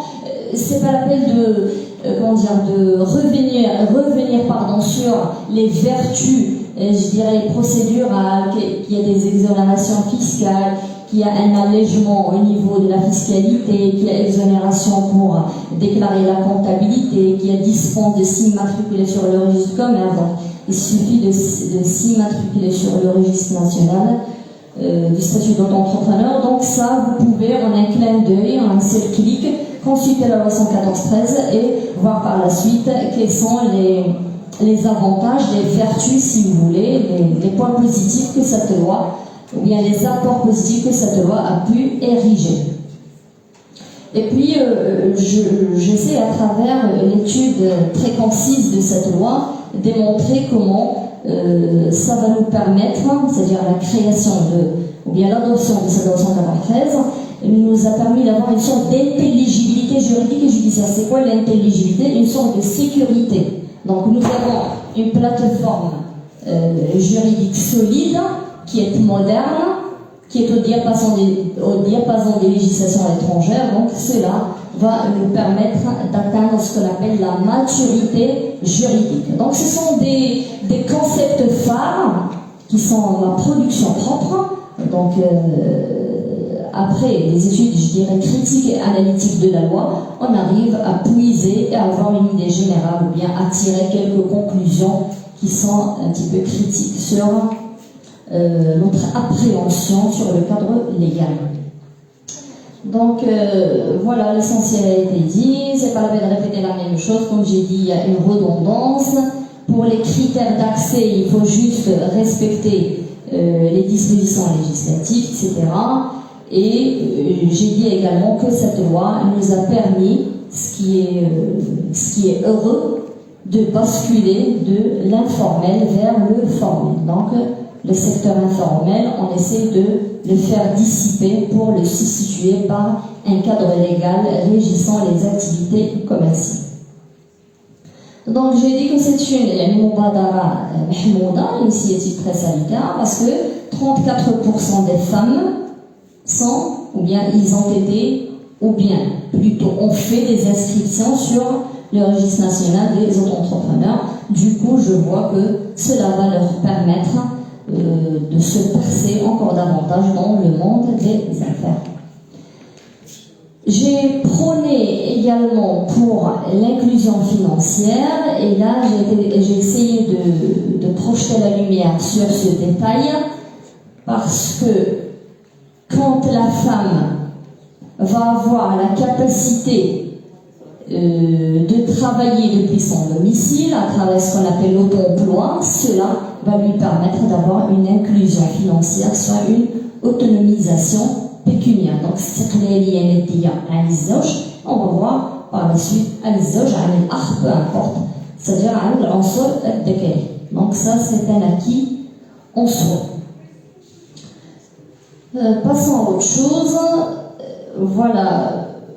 Oui, il y a une sorte de corrélation toujours, donc très rapidement, pour ne pas dire ce qui a été dit, voilà, l'autorisation du mari, elle n'est plus là, le fait d'avoir une égalité des droits et des chances et des opportunités, ça c'est un acquis universel et un acquis constitutionnel qui prône pour la liberté d'entreprendre, l'article 35 de la Constitution marocaine de 2011, qui prend pour la liberté d'entreprendre, la liberté d'exercer le commerce et la libre concurrence, bien évidemment, tout en respectant à la lettre les dispositions réglementaires législatives prévues par la loi et les règles de salubrité, santé publique et la bonne concurrence et éviter la concurrence déloyale, etc. Donc ce sont des acquis pour la famille évidemment, et puis par la suite pour le nouveau modèle de développement, j'ai dit que on ne peut pas parler d'un Maroc moderne sans privilégier l'approche genre ou la participation de la femme dans l'écosystème économique. Puis après l'autonomisation financière, elle a été dit, a été répétée plusieurs fois. Et puis, j'ai essayé de puiser quelques chiffres selon le rapport du nouveau modèle de développement à travers le comité spécial qui prévoit que la participation économique des femmes elle est plus bas que terrain, c'est-à-dire qu'il y a une sorte de régression économique de la femme. Donc, il faut un petit peu tabler sur ça, essayer de corriger cette situation médiocre. Donc très rapidement, retour en chiffres. Donc voilà, nous avons, selon donc la source, c'est l'Observatoire marocain de la très petite et moyenne entreprise, mars 2022, c'est-à-dire que c'est tout à fait récent. Nous avons 16,3% des entreprises marocaines relèvent de la propriété des femmes. D'accord, c'est lisible heureusement. Et 14,6% des entreprises marocaines, ce sont des personnes morales qui sont gérées, dirigées par les femmes. C'est déjà un acquis, mais il ne faut pas se contenter de ça. Comme on dit, il ne faut pas se contenter de quelques miettes, mais il faut un petit peu œuvrer pour avoir des acquis plus avantageux. Et puis, in fine, nous avons 25,5% des auto-entrepreneurs qui sont des femmes inscrites au registre national du statut de l'auto-entrepreneur, ce qu'on appelle l'auto-emploi ou bien l'entreprise individuelle. Donc, à travers cette tribune, même pas, donc, nous on essaie de soulever quelques doléances, si vous voulez, quelques recommandations, quelque chose qui ne va pas, il faut la corriger, donc c'est le moment ou jamais. Donc, en 3 petites colonnes, très rapidement, j'ai proposé de rompre avec les idées stéréotypes, c'est-à-dire les idées reçues. Donc, tout ce qui est tabou, tout ce qui est afkar mutawalata, afkar aqima. Donc, il faut essayer de rompre avec tout ce qui est tabou. La loi du silence, il faut la bannir, il faut la proscrire et il faut réclamer les droits pour ne pas se sentir un petit peu opprimé dans ce monde, je dirais, patriarcal. J'espère ne pas faire usage d'un terme plus pesant. Alors, j'ai pu constater que la femme, d'ailleurs, on a été en train de papoter entre collègues dans les coulisses, j'ai dit que la femme marocaine ou étrangère, peu importe, elle a cette capacité de polyvalence, de culminer plusieurs rôles. Donc, pourquoi ne pas exploiter cet acquis des affaires? Parce que on a vu dans la vie courante comment la femme a pu sauver des entreprises qui étaient dans le gouffre de la faillite. Donc ils étaient au bout de déposer le bilan, c'est-à-dire il y avait une sorte de liquidation judiciaire très imminente, mais puisque la femme, de par sa perspicacité au déboire financier, c'est-à-dire qui souffre de difficultés financières, très furtivement, je serai très rapide, ne vous inquiétez pas, je fais une course contre les aiguilles de la montre. Et puis j'ai dit que l'instinct maternel, vous savez que nous les femmes, nous avons un instinct, pourquoi ne pas l'exploiter positivement dans le monde des affaires, parce qu'on a le sens du pronostic, donc on peut prévenir le mal avant sa production. Pour moi, c'est un acquis très avantageux. Et puis après, j'ai essayé de dire que, puisqu'il y a dans la vie, il y a des hauts et des bas. Donc, matabat al-hayat, donc les turbulences de la vie, les vicissitudes, si vous voulez, de la vie. Donc, la femme doit avoir une sorte d'autonomisation financière et être indépendante concernant son portefeuille, parce que peut-être il y aura un décès du mari, du frère, je ne sais pas, de l'oncle, peu importe, du tuteur, du curateur, et du coup elle va se trouver jetée dans la nature et en train de frôler la mort entre guillemets toute seule. Donc voilà, décès, état d'infirmité. Donc j'ai donné quelques exemples très rapides. Voilà, j'ai essayé de soulever une autre doléance qui est l'inclusion financière. حنا ما عندناش الثقافه ديال l'épargne, ديال l'autofinancement. Une fois on se trouve devant une chaîne financière, directement on exige un concours financier ou bien des lignes de crédit auprès de la banque. Vous savez que c'est pas gratuit, si on rentre en contact avec la banque, il y aura toujours des commissions, des ajouts à verser. Du coup, c'est pas gracieux, c'est pas gratuit. Donc, essayons de promouvoir, de privilégier l'autofinancement, l'épargne, éviter ce qu'on appelle l'économie d'endettement, parce que cela va nous aider à son financière. J'insiste doublement sur l'intelligence financière. etc.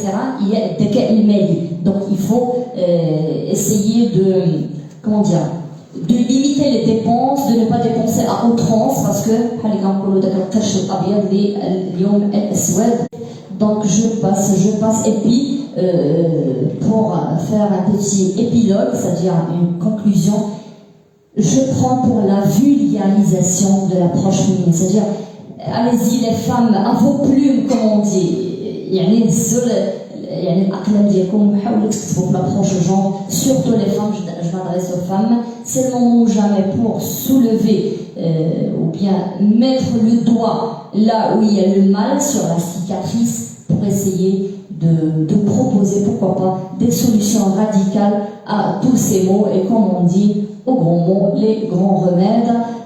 Faire des recherches scientifiques, voilà, c'est ce qu'on appelle la vulgarisation scientifique de l'approche genre et son étalement à un grand public.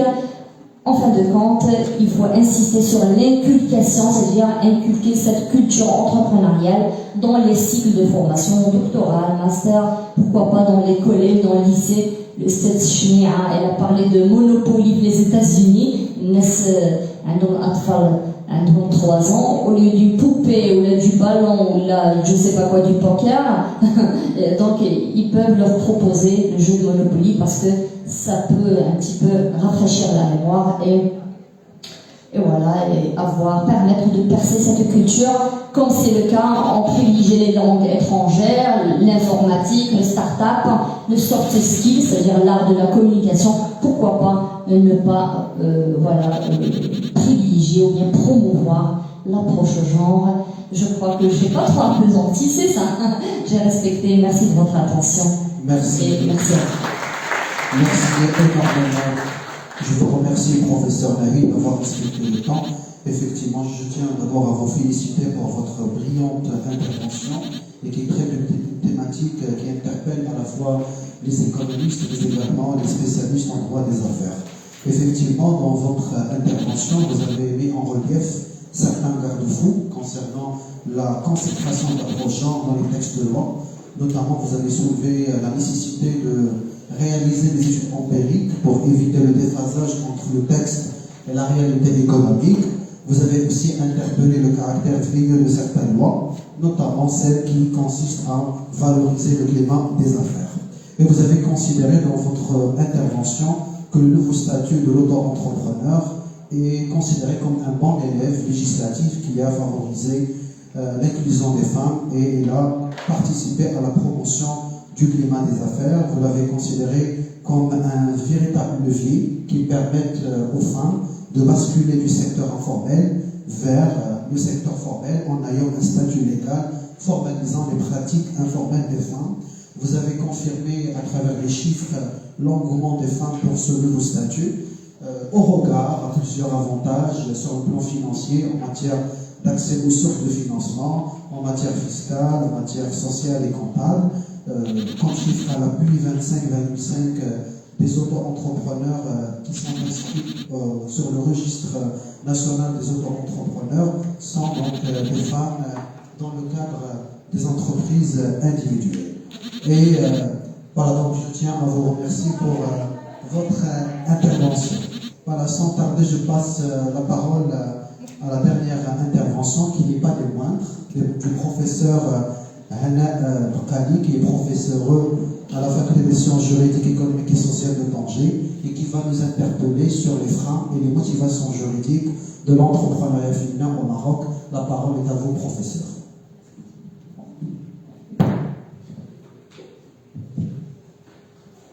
Merci, Monsieur le Président, Monsieur Adil Chakraoui, Mesdames et Messieurs, mes chers collègues. Donc, tout d'abord, je tiens à remercier la direction de cette faculté qui nous a accueillis ici. Je remercie dans la même occasion Madame Latifa Belkher qui nous a conviés à assister à ce colloque.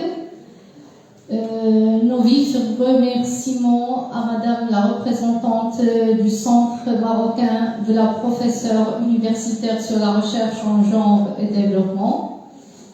Permettez-moi tout d'abord de vous dire combien je suis très heureuse d'assister à ce colloque auprès de mon cher professeur Monsieur Ghalib.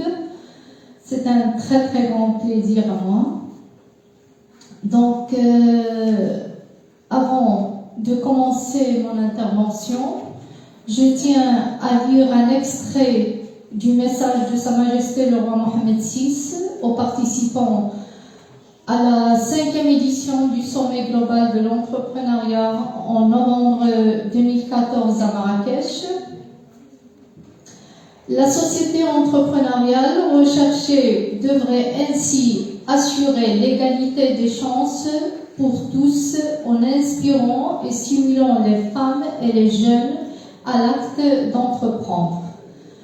Leur rôle dans cet écosystème serait davantage valorisé comme force de proposition et d'action au service de la croissance inclusive et de l'emploi. Donc, d'après cet extrait du message de Sa Majesté, on peut conclure que le développement économique de chaque pays passe nécessairement sur l'intégration de la femme en tant qu'acteur économique à part entière. Au Maroc, la femme chef d'entreprise est un métier relativement récent. Ce n'est en fait qu'à partir des fins des années 70 que nous avons assisté à l'apparition et au développement d'entreprises détenues et gérées par des femmes. C'est pour cette raison que les femmes entrepreneurs sont peu nombreuses. Elles représentent un peu moins de 22% de la population en âge de travailler, contre plus de 35% pour le Sénégal à titre d'exemple. Alors, l'entrepreneuriat, au sens strict, peut être défini par la création d'une entreprise par des personnes, qu'elles soient morales ou physiques. Il existe cependant de nombreuses définitions de l'entrepreneuriat dans la mesure où il s'agit d'un phénomène multidimensionnel et évolutif dans le temps. En effet, le phénomène entrepreneurial connaît 3 approches de caractérisation.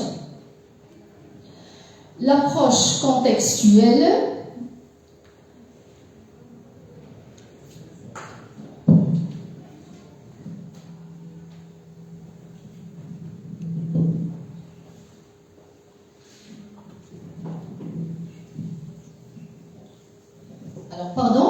l'approche contextuelle dans la mesure où l'environnement et le milieu influencent la création et le développement des projets entrepreneuriaux.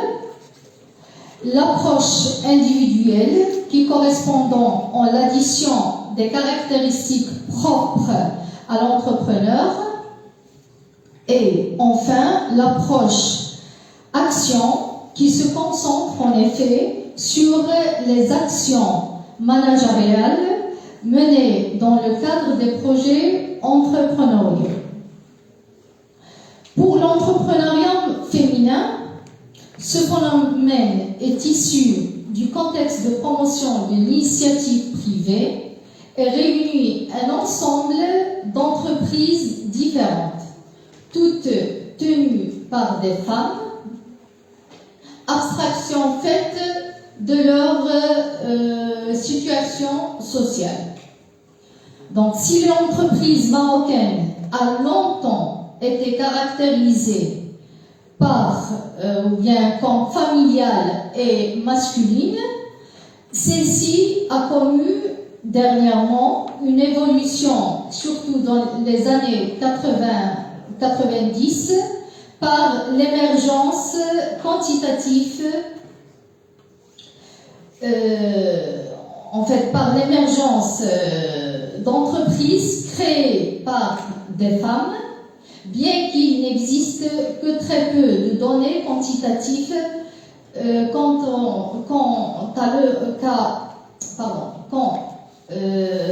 à l'entrepreneuriat féminin au Maroc en raison de la forte part d'informels qui continue toujours d'exister. Alors, l'entrepreneuriat de manière générale ou bien l'entrepreneuriat féminin de manière spécifique connaissent un fort intérêt auprès de la communauté scientifique pour en comprendre ses freins ainsi que ses motivations juridiques récentes, mais aussi les modèles structurels de développement d'une activité dans différents contextes sociaux, économiques et bien sûr culturels. En effet, cet entrepreneuriat représente l'une des populations entrepreneuriales faisant l'objet d'une forte croissance dans le monde entier, créatrice d'innovation, de valeur et de richesse dans l'économie mondiale. Alors, les femmes marocaines ont lancé leur entreprise en raison de motivations personnelles. Ceci fait suite aux différentes mesures de soutien mises en place par les autorités marocaines qui confrontent cette deuxième vision en expliquant que la Moudawana, ou bien le code de la famille, a créé un fort stimulus dans l'augmentation de la nouvelle, du nombre en fait des femmes entrepreneurs au Maroc par, d'une part, la vulgarisation d'une culture nouvelle fondée sur les principes de l'égalité effective entre la femme et l'homme. Ces différences de résultats nous poussent à chercher davantage de réponses afin de comprendre les freins de l'entrepreneuriat au Maroc ainsi que ses motivations.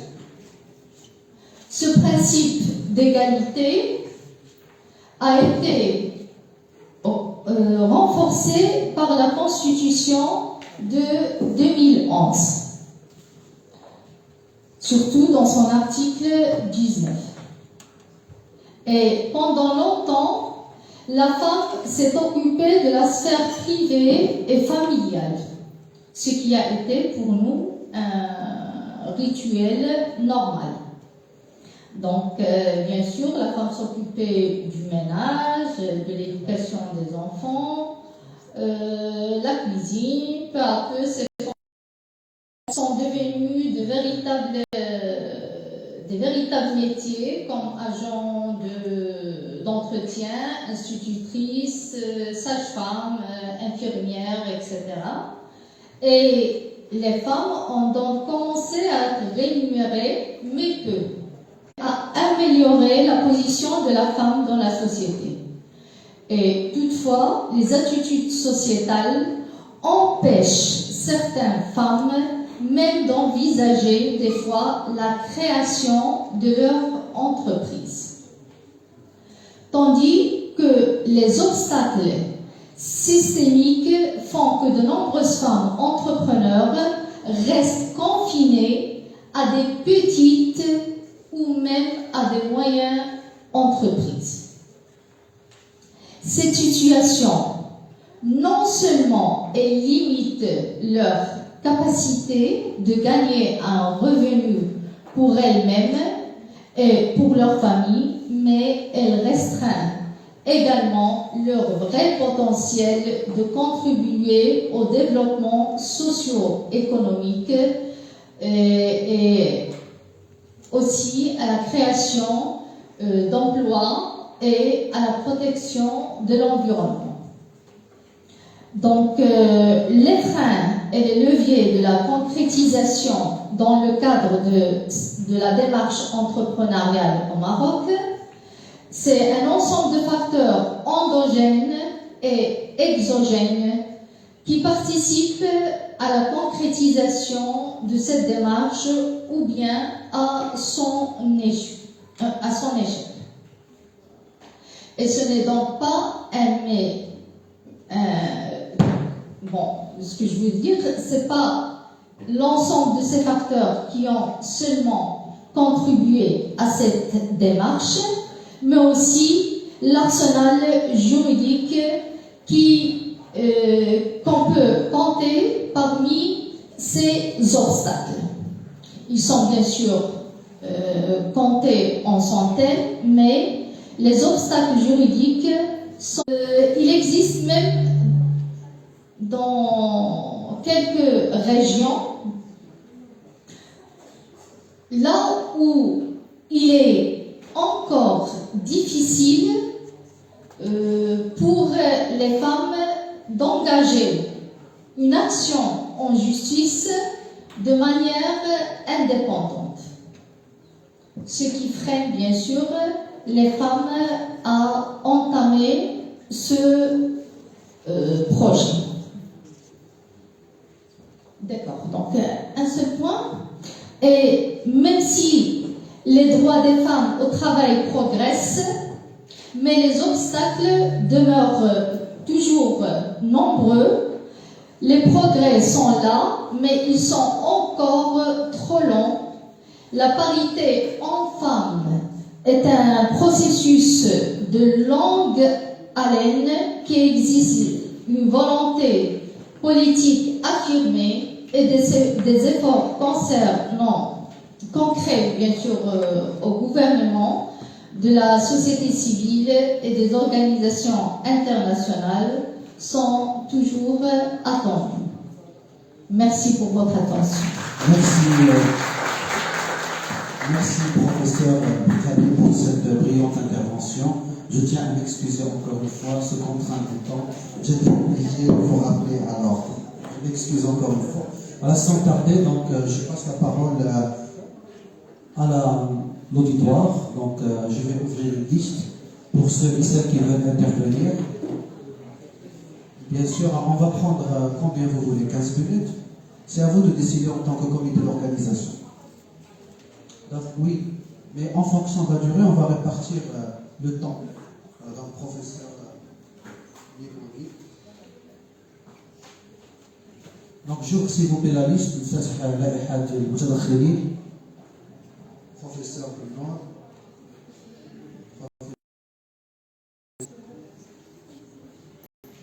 Est-ce qu'il y a... Oui, monsieur. Monsieur Chihab. Qui d'autre? Voilà, Ayoub.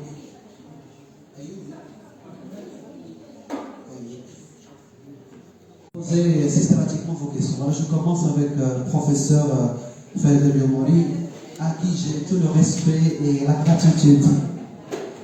Voilà.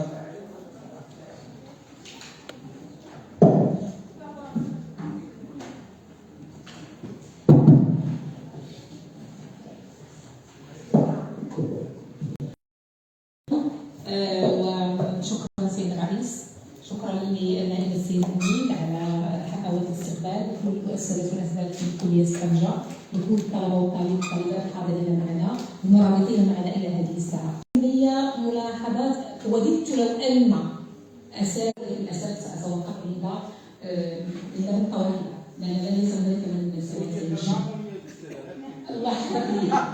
فقط نريد مثل الأستاذ الذي كان يسير بصفصد الإصرار التعقيد عن مقاربة النوع، نقارن مع الرجل بمعنى لا نأخذ إطلاقا عن المقاربة التي هي نوع فيها رجل وامرأة. إذا وددت لو أنه كان موجود في مناقشة الفكرة. النقطة الثانية بالنسبة للأستاذ بدر، أنا استمتعت كثيرا بمداخلتك بالاستدعاء. علاش؟ لأنك دخلتي على الدور في المشروع، بمعنى عنوان المداخلة يعني جاء فعلا حسب يعني يتماشى مع مداخلتكم. أستاذ لأن الوقت أنا باش نكون لا أقل. هذه فقط نقطتين اثنتين. تحدثون عن المادة 6 من دور التجارة التي يمكن فيها المشرع تلوث أن يكون هنالك شروط أساسية لاكتساب الصفة التجارية. من بين الشروط أن يكون هنالك اعتياد أو اقتراع. وقلت في مداخلتكم بأن اقتراعكم لو أن المشرع جعل الاعتياد فقط يعني يستثني هذا الأمر أو يخص به المرأة. إذا وإن لم يقل هذا المشرع فاعتيادها في حد ذاته دون أن تكون بشكل مباشر ضروري يفهمون بأن رجل المرأة يعتاد فهذا يعني تسمية التالي أنا أخالفكم الرأي في هذا النقطة. وبالتالي هذا التعبير بالمشرع كان تعبيرا احنا حسب قوة وكنا ننتقده والآن يقول أو ننتقده إلى ما في البداية تقريبا نفس النتيجة. مسألة أخرى تتعلق بنظرية العقل. قلت له أن المشرع المغربي جعل نظرية عقد خاصة بمجال المقاولات والشركات والتجارة أو نقول التجارة مدونة التجارة. هذا إذا أنا أعرف بأن لدينا مكتبات خدمات من الشركات فرزت العقود فقط 900 نعم. ثم لدينا مقتضيات أساسية تتعلق بقانون الشركات بيومتها تتحدث عن الشركة باعتبارها نظام وتنحق. وشنو غادي نقول؟ وأنا أستمع لبعض المداخلات ونحن في إطار هذه الدراسة التي انطلقت من مدونة الشغل وانتهت اليوم في إطار قانون الأعمال، أجد نفسي بأنني أستمع لنفس النقاش. مدونة الشغل كانت إحصائيات وكانت 80% أو أعتقد إحصائيات كبيرة من الخريجين هم إناث، بمعنى اللي كنشوفوا اللي كيخرج من الجامعات المغربية أعداد مهولة إناث. يعني ما حصلت مداخلة كاملة، ربما طالبات يتفوقن لا على مستوى المبادرة لا على مستوى كذا الأعلى، وأقارنها مع الأستاذ شنيعة يقول بأن المقاولات النسائية 12.8%. إذا كيفاش كيتفوقوا اللي كيعملوا دراسات وكيصوروا بأن راه عندهم 97% المقاولات النسائية وكنجيو الواقع حسب على 12.8%. إذا كيخلق لنا حنا كباحثين ما ديالنا واحد التساؤل، كيبقى تساؤل مفتوح: أين هو الفارق الفجوة؟ من الذي يخلقها وكيف خلقت؟ ملي كنجيو نديرو أو دراسات، هناك دراسات أمريكية في هذا الإطار عندما حاولت أن تتحدث عن نساء المقاولات وخصوصا النساء اللواتي يحتلن مناصب مسؤولية في المقاولات، قالت بأن المرأة أصلا يعني النساء الأمريكيات ومع الفرنسيات وصلن إلى مناصب المسؤولية، لكنهن لم يجدن التصور الذي يقوم بذواتهن. بمعنى أن المرأة عندما كتمشي لمواقع المسؤولية ما خلقتش ذاتها، فهي بقات ظريفة بزاف، تخاف غادي يغلبوها وغادي يجيو دوك الرجال الكبار داخل المقاولة غيقولوا لها بنتي الله يعطيك الدور نسائي مجانية. ما هي كتبان قوية وتمكن من النساء أصلا اللي يشتغلوا معاها في المقاولة، بمعنى أن النساء سواء ماشي المرأة المغربية كانت حتى بلاد أخرى لم يجدن بعد تصورهم هم أفضل لمواقع المسؤولية، لا سواء داخل الإدارات الكبرى ولا حتى داخل المقاولات. كذلك الصور النمطية اللي كانت في المغرب، وأنا غنحكي دائما على إحصائيات الأستاذ شنيعة قال بأن المقاولات الخدمات فعلا سياسية 12.5% افتتها ووصل إلى البناء، وقال 2.2% في البناء. دراسات مغربية قالت بأن هذه المجالات خاصة اللي ما كتقدرش تدخلها المرأة. لماذا؟ لأن هذوك البناية ولا هذوك العمال اللي كيخدموا مع المرأة ما تيهزش فيها العين، وما جايين من واحد وضع مجتمعي معين ومن غير صورة نمطية تيهضر مع اللي تعلم عندها وما تيشوفش فيها هي، يعني غضوا البصر ما تيهزش فيها هي العين ونتابعوا كيفاش يوجه هذاك البناي اللي كيكون معاها، بمعنى هي مسؤولة مقاولة ربما مهندسة أو مقاولة، ولكن باقا صورة نمطية تنظر على أن المرأة عورة وبأن ضوء البصر يكون أفضل. فبالتالي هذه النوعية من المقاولات ما كنت كنتمنى واحد الجواب على واحد السؤال. كان غادي يحضر معنا مسؤول في بنك معين على برنامج الطلاقة، وكنت وجدت أسئلة ولكن تزامن كذلك مع الدخلة. سؤالي في واحد البرنامج ديال التمويل مثلا، وهذا السؤال كندعو الأساتذة ديال الفينانس باش يجاوبوا عليه وغادي نشوفوا إن شاء الله حتى حنا كيتجاوبوا عليه. برنامج الطلاقة مثلا وجه للمقاولات لكاع المقاولات، سمعت بأنه لا تستفيد منه مقاولات نسائية كثيرة. هو الآن برنامج في النقاش أثبت بأنه لم يفيد كثيرا، بمعنى أن الدولة ذاتها مدلت ماشي بالنسبة ما عرفش ما متوقع منها. المقاولات النسائية قليلة، المقاولات الذكورية ما خلصتش وما رجعتش فلوس. السؤال: المقاولات النسائية على قلتها هل استطاعت مثلا في الشغل واش تردوا؟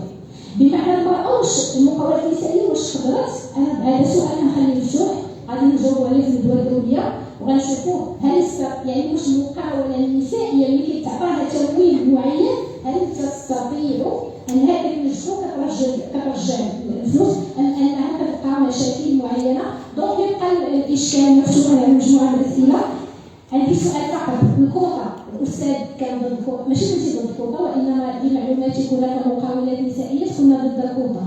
سؤالي اللي بغينا نجاوبوا عليه: انتم قلتوا بأن الكوطة لضرب الرمادي في العيون، إلا ما كانش كوطة أشنو الكوطة اللي ديال 40% مثلا في المقاولات 30%؟ الكوطة كاينة في الانتخابات إلى حد الآن كاين حضور فعلي ولكن ما عطاش المتوقع لأن النساء كيدوزوا الكوطة ما كيجبدوش الجريمة. إلا ما كاينش كوطة أشنو الاقتراح؟ أشنو ندير؟ اقترحتي أستاذ أنهم يكونوا يعني مساهمات كنفريين، وكنظن بأننا إلا درنا الشرط غادي غنسدو على الانفستيسمون يعني الشرط الشركي صعيب باش يتحقق.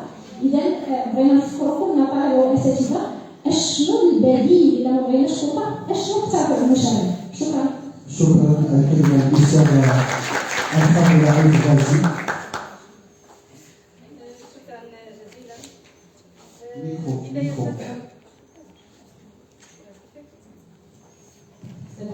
شكرا جزيلا. بداية نوجه الشكر الجزيل لكلية الحقوق طنجة عمادة إدارة الأساتذة الجامعيين وطلبة وأيضا كل الحضور الكريم كل باسمه وصفته. بالنسبة لي كان عندي بعض التقاطع مع الأستاذتين الفاضلتين وحتى لا أقع التكرار. فقط مسألة ريادة الأعمال وقوانين ريادة المرأة وقوانين الأعمال موضوع ليس بالهين، على اعتبار أن وجود القوانين المغربية، عندما نتحدث عن القوانين المغربية فإننا في السياق التشريعي لها نتحدث عن كل رجل كل مغربي، فلا